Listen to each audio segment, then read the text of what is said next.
I've been watching in the media at the moment, obviously nearing the American presidential election, and the podcast has shown itself to be the number one platform for any media.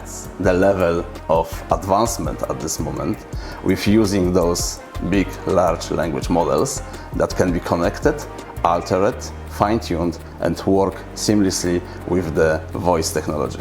They combine 100,000 of NVIDIA specialized processors in one server farm, and they made this stuff that usually take 4 years in 19 days.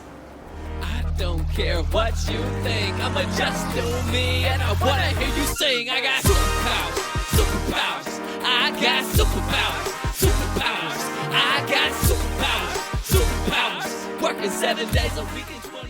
G'day folks, Laban Ditchburn here, proud host of the Become Your Own Superhero podcast. And if you've been tuning into the show for the last 4.5 years, you know that I love to bring on people that I find fascinating. A lot of the times they're really big-hearted people. A lot of the times they are grossly underrated or really undiscovered. And about 6 months ago, I met this gentleman.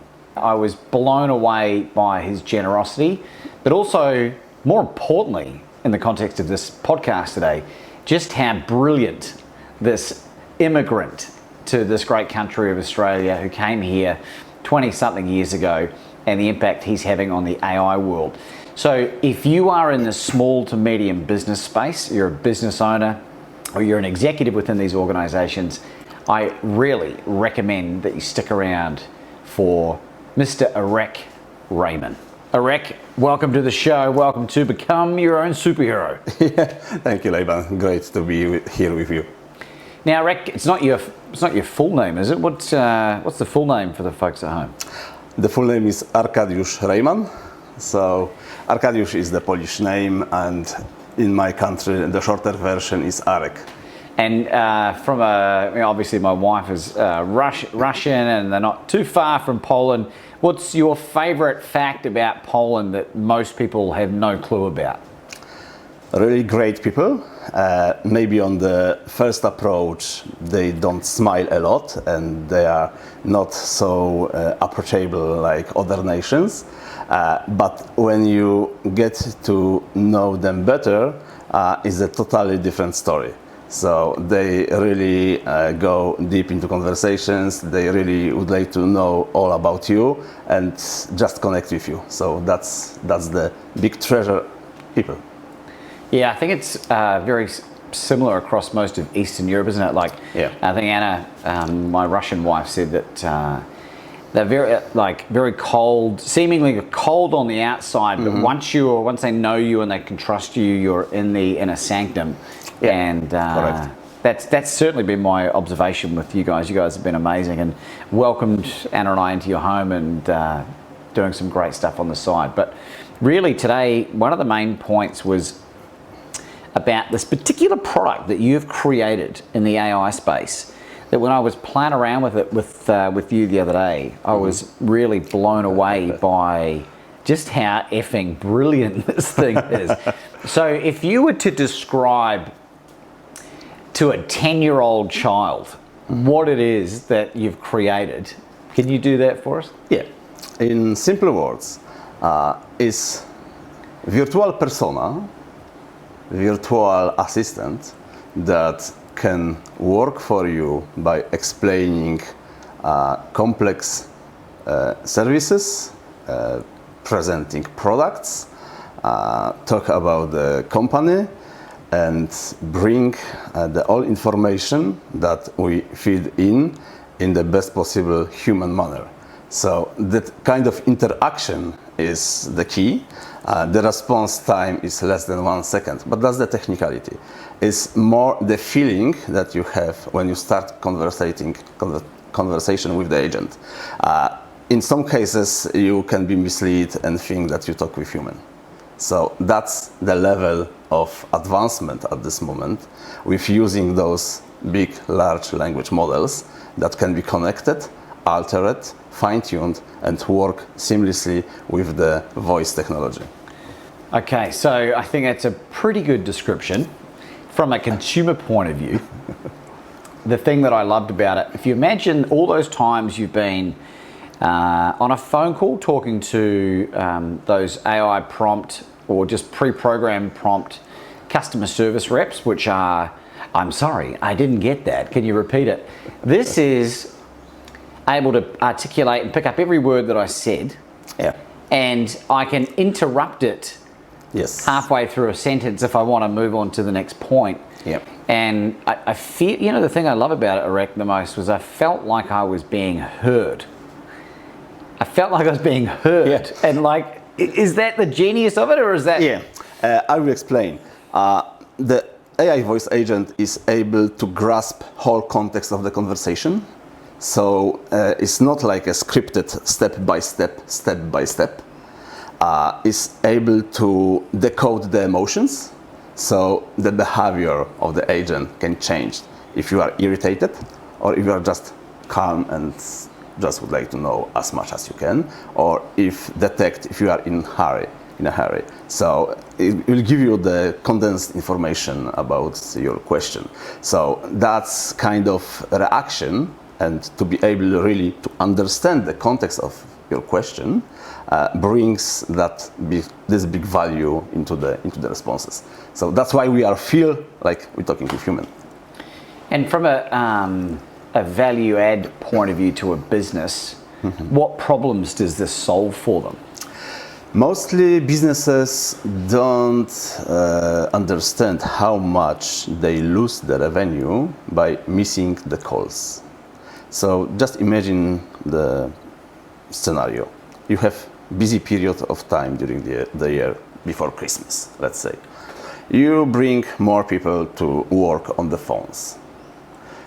They try to handle all those traffics, but at this stage you have the capacity, let's say 3 people, and when they're busy, the rest of the calls are unanswered. Or you have the calls after hours. So all those calls can be still converted into the leads, as AI voice agents are able to pick up 10 calls at once. They are able to be synchronized with landline. So it's not only interaction through the web interface, but also interaction through standard calls. Aside of this, the lost revenue from those missed calls depends what kind of business, what kind of market niche, but in general it's like 30% of total revenue that business can generate. So just imagine that every year you're throwing up 30% of the income through the window because you don't utilize your marketing activities. You spend a lot of money to promote your business, but then you lost the money because you don't connect with the customers. Or customers start to be irritated because you are using old technology, those dumb chatbots that have the scripted sequences. Yeah, and I think, two of the former guests were, Scott McCain was one of them, and forget the other guy's name, who, Shep Hyken, were two of the top customer experience consultants in the world. Both have written, internationally best-sold books. They speak at all the major, Fortune 500 companies around the world. And in the process of researching for these interviews, I would read their books, and it was customer experience, which is something that I've been really passionate about. I didn't know this for a very long time, because when you get behind a brand, in many cases, if you love the product, you want to see them succeed. And then you find that because of this evolution of technology, a lot of them haven't kept up, and things are dropping off, and you can't get hold of them. And then all of a sudden, out of frustration, you just go somewhere else. Yeah. You're like, I want to support this business, but they're making it virtually impossible. And I think in playing with the technology, that was one of the things that I really loved about it. And from conversations that you and I have had, it's, the big tech companies already have similar kind of stuff in play, but I'm guessing it's at such an enterprise level that it's very cost prohibitive for this, small to medium sized business. Yep. Is that a fair assumption? Yeah, that's the good assumption. Those systems that work for big corporations, first of all, they have a lot of red tapes around. So they have to stick to really tough funnels that they can go with the information. There is not much room for open conversation like our agents have. Our agents are able to explain the stuff to people, to give the advice, to really use this knowledge of those models that now reach the level of PhD people that are able to handle the stuff, the questions that usually bother the reception or other employees because they have to respond to the calls, but aside of this, they have to do the everyday duties that they are doing in the company. So if we take out the stuff to responding to repetitive questions, they can do more really in pure interaction with the customers where they have to interact. Okay. So this gives a lot of possibilities to really enrich the environment at the company instead of replacing people. You have to be aware that AI in any kind of shapes and forms is not a silver bullet. We cannot replace people. We give the tools to allow them do more in less time, especially repetitive tasks that are just draining their energy. Yeah. So that's the idea. That's the problem that we try to solve. So you've got a playground, or there's a place that people can go and play with this at the moment. Is that right? Yeah. Let's tell them where they can find that, because I think that's a great place to start, and then we'll go back over some of your history. Of course. We have this AI voice model available on our website.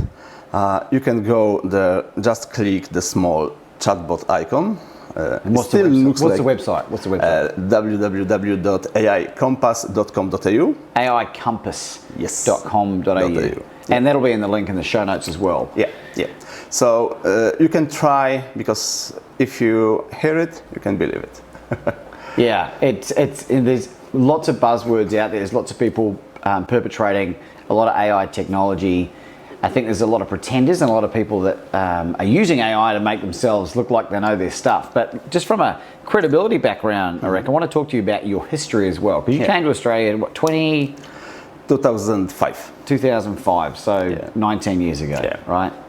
At time of recording, what are we, late October 2024. Yeah. What's your training? What's your background? From the education point of view, I'm a mechanical engineer with material science specialization. I start my PhD in computer image analysis. This involved neural networks and machine learning. So that's the basics of AI. Neural networks. And what was the other thing? Machine learning. Oh, machine learning. Yeah. Okay, gotcha. So I know my thick accent will stick with me all the time, but that's my feature. So that's in regards to really the source of interest with artificial intelligence. I was doing this 20 years ago. So I know the basics. I know how things works. That's why, aside of those AI voice agents that at this moment we promote mostly on our site, we are able also to build up fine-tuned, locally run LLMs. You can imagine that you have your own ChatGPT inside your network in intranet. You can cut off the access to the internet and still run your own artificial intelligence on your documents, on your data. That is totally secure because nothing going outside. So you can make the analysis, you can make financial predictions. Don't risk it that, okay, if I upload this to OpenAI or to Anthropic products, something will be left in the big models. Because you have to be aware, if you work with the documents and uploading to ChatGPT or cloud, always the fingerprint from those data can be left in the model. That's how they are designed. As we create those large language models, we have to be aware that even the guys in OpenAI or in Anthropic really don't know what's going on inside. It's like you give the input, because you prepare the data. You expect the format of the output. Okay, that's clear. But inside is still the enigma like a human brain. So we try to imitate inside the neural network from our brain just to process this information. But really, what kind of process is going on is the black box. So, hey, g'day there, and pardon the interruption. It's Laban Ditchburn here, affectionately known as the world's best courage coach. And if I'm someone that you've been listening to or watching on this podcast that you resonate with in some way, and you see me as being a possible solution to some of your biggest challenges, I would love to make available to you today a complimentary transformational coaching session. And I have limited space available. If this is something that resonates with you, go into the show notes or in the YouTube or the Rumble, find the scheduling link, book the time on your calendar, and let's get this started. Now, back to the show. Well, you mentioned something just before that I think is really important. You know, yes, you are from Poland. Yes, you've been here 19 years. And after trying to learn to speak a few words of Russian, I have a lot of empathy for migrants that have to learn English. It's bloody hard, right? And our language is so nuanced. And one of the things that we played around with this AI Compass was that you can, it works with different languages. yes. And there's like 6 or 7 built into it at the moment. Yeah. Which languages are they? Spanish, English, French, Très bien. German, Yeah. Mandarin, and Yeah. English. Okay, cool. So there's 4 or 5 things there. Might have mentioned English twice, but So, yeah, that's 5. so those languages cover probably about 90% of the languages spoken around the world, give or take. Between Spanish, Mandarin, English, you're covering at least 3-4 billion, I think. But the other ones can be added to the model, and this decrease a little bit of accuracy of recognizing the English language, but that's just the open book. You can add whatever you want. In our text version of the agent, that is as the fallback for the voice agent, you can use 59 languages. 59 different languages. Yeah. And so where this might be relevant, I think, in my humble opinion, let's say you're a Vietnamese second generation immigrant and your mother still doesn't speak very good English.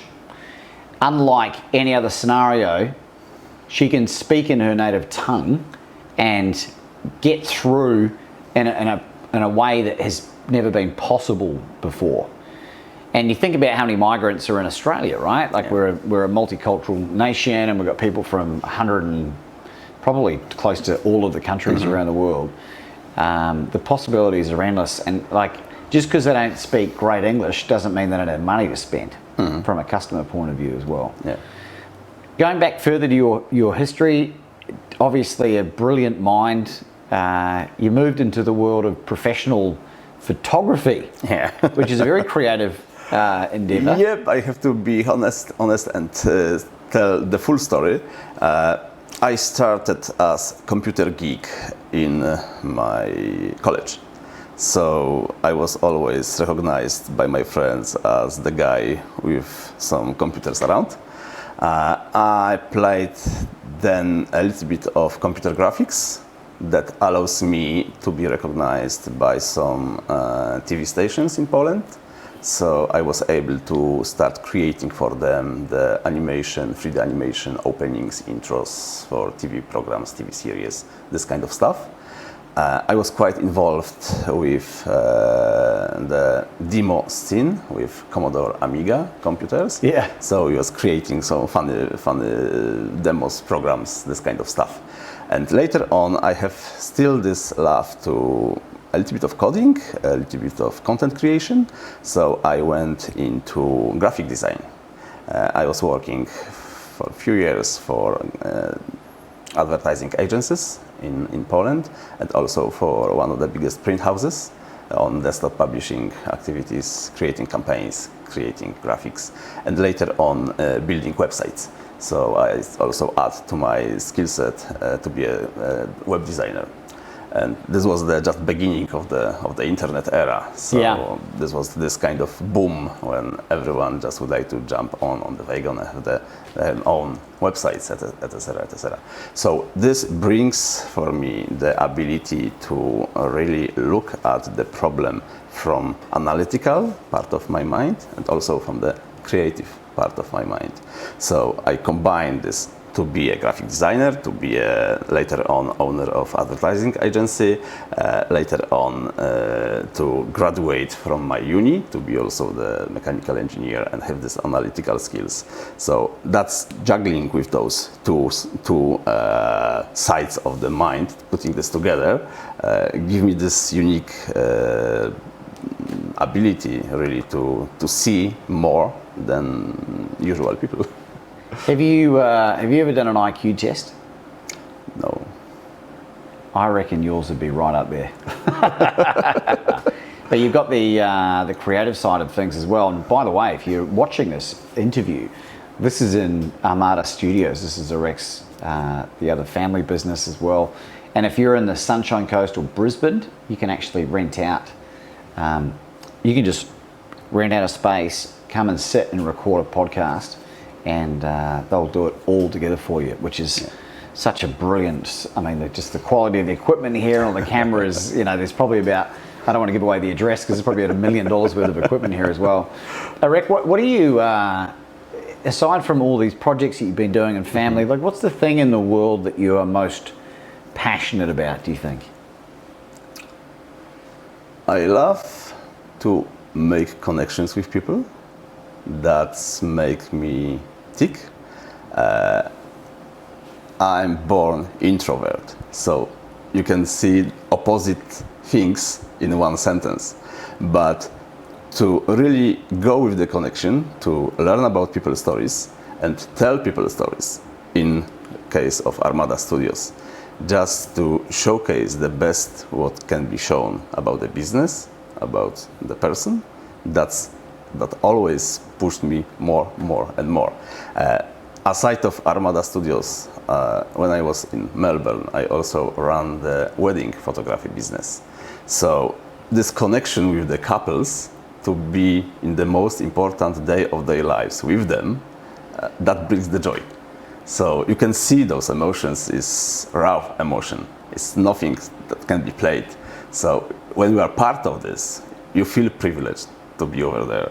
And I transfer this into my other businesses, just to understand what people go through, what kind of problem they try to solve, and that part of my driven force, solve the problems. Some people love to collect stamps. Some people love to go fishing. Some people love to solve problems.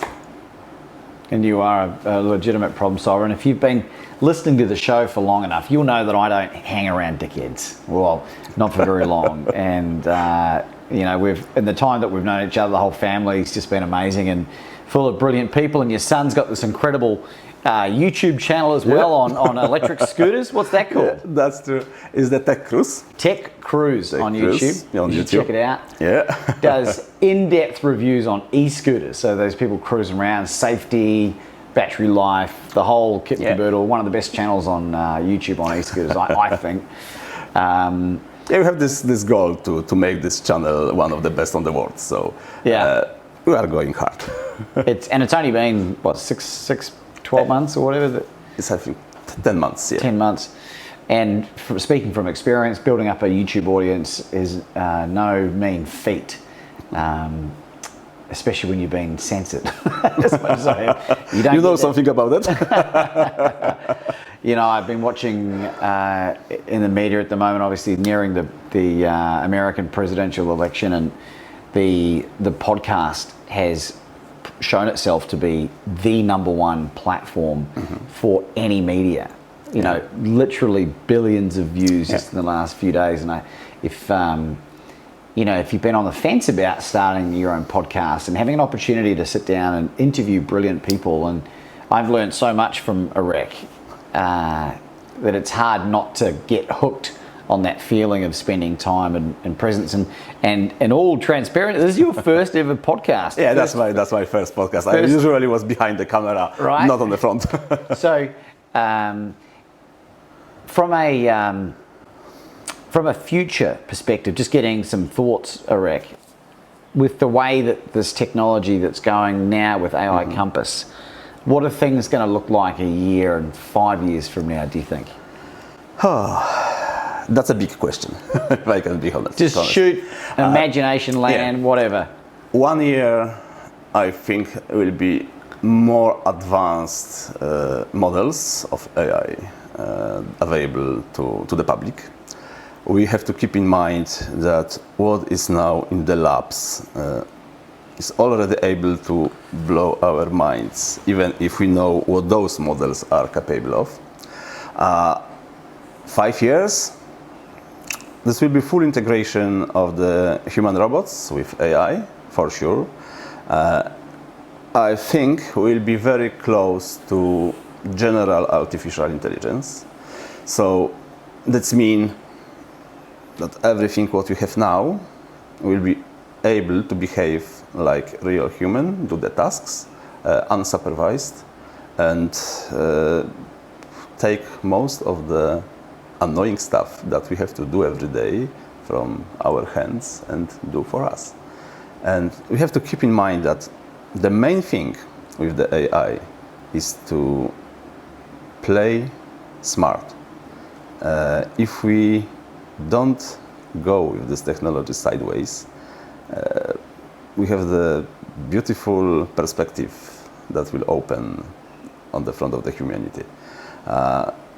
This stuff can really turn upside down what we now know about the economics, the everyday activities, but this will be a tool to help us do more creative stuff, to think outside the box, to have the ideas and just put into the execution into the machines.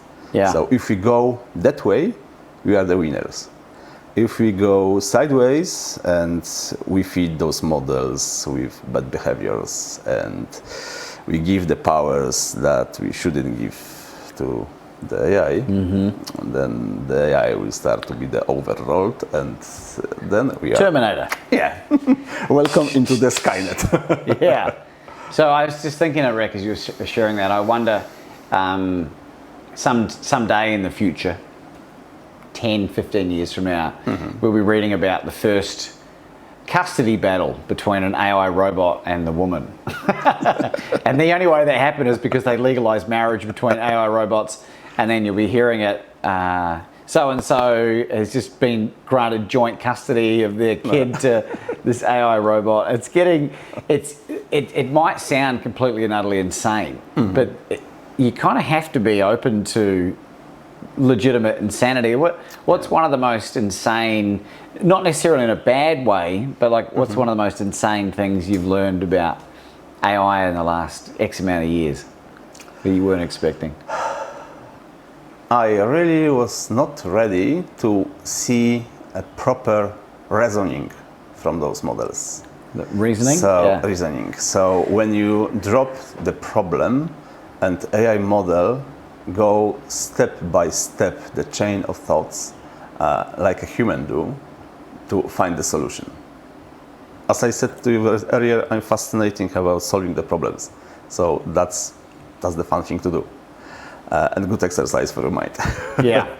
But looking at those capabilities that emerge now with those previous O1 models from ChatGPT, and I suppose that the rest of the guys will follow very quickly, this open total new level of advancement in this technology. We start to be familiar with ChatGPT 2.5, 3, 3.5, 4, depends how early you start following those guys. And you see the gradual steps of improving the models.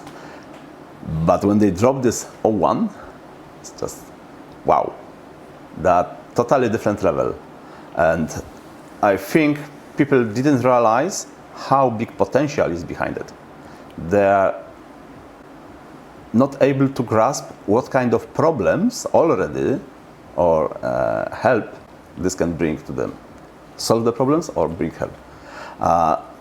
O1 is able now to work on complex strategies for the businesses, to create analysis, comparisons between different bunch of data in the way that previously was not possible. So that's why most of the universities now is very interesting with this stuff, because this helps a lot in any kind of science researches, etc., Yeah. etc. So this part was really for me, oh wow, that was I was not expecting to be achieved in so short period of time. And now everything accelerating even more, because those smart models start to train the next models. Mm-hmm. So that's why everything starts to be exponential in that way. Do you know anything about strawberry? Yeah. The strawberry, this was the... Not the fruit, Yeah. by the way. This was the code name for all those reasoning models, those O1 models that are now on the market. The strawberry now is used to train the Orion, is the next, let's say, ChatGPT-5, but with huge improvement in the size of the parameters of the models, generating synthetic data to be more smart, and that's going on when we speak. Yeah. It's, I only just heard about this the other day, and it's basically, from what I can understand, the rate, the speed, the volume of knowledge is exponentially increased versus the old models. Yeah. So basically, it knows the answers to everything. Yeah. Is that right? Like, Yeah. is that a good description? Because as the human, you have the possibility to grasp as much knowledge as humanly possible, to be specialized in one area. We are not able to know everything about everything. So with strawberry, will it be available for regular person's use anytime soon, or is it just No, the strawberry model is already with us. That's the O1 preview. It's not in the final version. Okay. The O1 preview don't give you the ability to upload the files or images. It's not able to generate images or videos.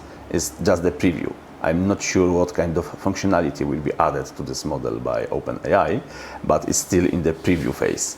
The 4.0, the Omni models, have the full functionality. So you can upload files, images, talk about the data, etc., etc.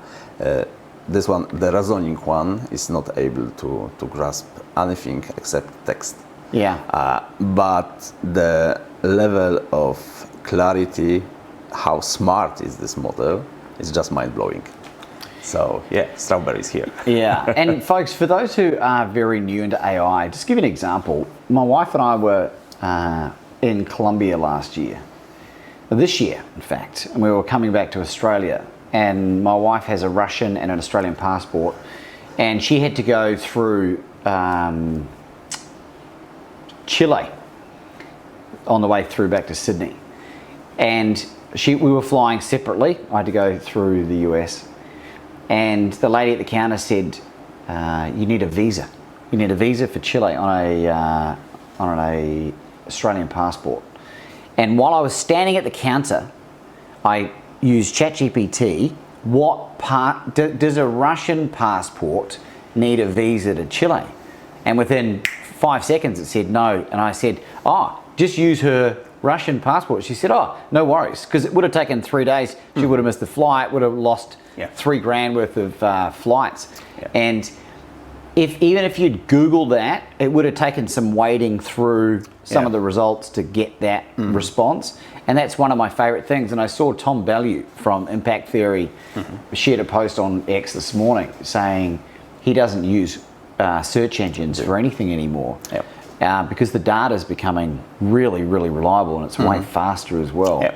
That's why OpenAI make the trial now of search with ChatGPT. Yeah. It's available for selected users for beta testing, but I suppose that this will be released into the public very soon. Yeah. Do you know much about Grok, the AI that Twitter or X uses? Yeah, that will be quite interesting stuff at this moment, as they try to build one of the biggest supercomputers available for humanity. They combine 100,000 of NVIDIA specialized processors in one server farm, and they made this stuff that usually take 4 years in 19 days. So the Grok capabilities probably will jump exponentially when they launch this supercomputer, and will be able to really work on the full-on systems that are training one model from another model. I want to go back to AI Compass for a second. There's many different components that are really helpful, but if you're lazy and you don't want to read too much text on a website, does it help? This helps a lot. As we realize, our next generations after X going with the less attention span than Millennials. Yeah. Is that the one? Is that the one? We love you around millennials. So the attention span is really short. So people also are quite lazy. They don't want to read a lot of stuff on the websites. Of course, we can create a beautiful site with a lot of content, etc. But as you mentioned before, the stuff that is audio or video is much better to digest than reading the text. People would like to know quickly and everything, or quickly just the answer to their question. So here the voice agents came into help. They just can figure out, okay, that's the precise question, and here is the precise answer. And what is the beautiful about that? That also helps people that have not best eyesight. Not all websites are designed to be friendly to those kind of issues. So to be very disability even focused as well. Disability focus. So you can bring another layer of taking care about your customers, giving them possibility to really use conversational. Sorry to finish your words. Conversational layer of website instead of just interacting by reading the text. So that's the big advantage, to really bring this extra mile into consumer experience and take care about people's needs. Yeah. I got a friend of mine, Lauren Nichols, who's a motivational speaker, who's blind 96%. He's legally blind. He's had a degenerative issue with his eyes since he was a young kid. He's in his late 50s, early 60s now. And technology's gotten really good to the point where he can interact with a lot of things. But if your website hasn't been made compliant, and there is big fines for that stuff globally, apparently, this mitigates that. And I think when we say lazy, I always thought I was lazy in lots of areas of my life. Turns out I was hyper efficient because I found a quicker solution to the thing. But in this, you can say to it, give me a 30-second synopsis of what the entire website says, and it will give you that. Yeah. Is that right? Yep. And what are some other questions that people can ask it, just to give them some prompts for when they try the technology? It depends what they would like to learn about the business or the product, because actually they can ask anything about everything. Tell me about the history of the CEO of the business. Yeah. So as much as we would like to share those information with people, we can feed the knowledge base of the model with the story of us, of the story of company, of the story of culture or product or service.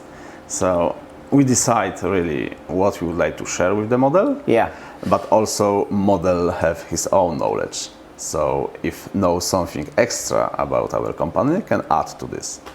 So I had an idea, Arek. I used to work in recruitment for a long time. And you think about companies that implement this product, aicompass.com.au. I'm going to keep plugging it so you can go and have a free trial.